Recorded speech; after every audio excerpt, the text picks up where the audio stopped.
विकटोत्कटसुन्दरदन्तिमुखम् भुजगेन्द्रसुसर्पगदाभरणम्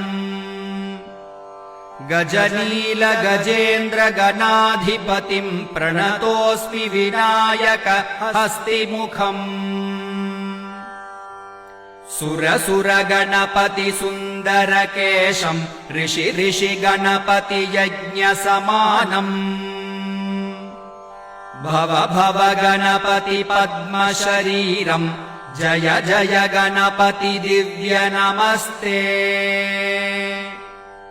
गजमुखवक्त्रम् गिरिजापुत्रम् गणगुणमित्रम् गणपतिमीशप्रियम् करधृतपरशुम् कङ्कणपाणिम् कबलितपद्मरुचिम् सुरपतिवन्द्यम् सुन्दरनृत्यम्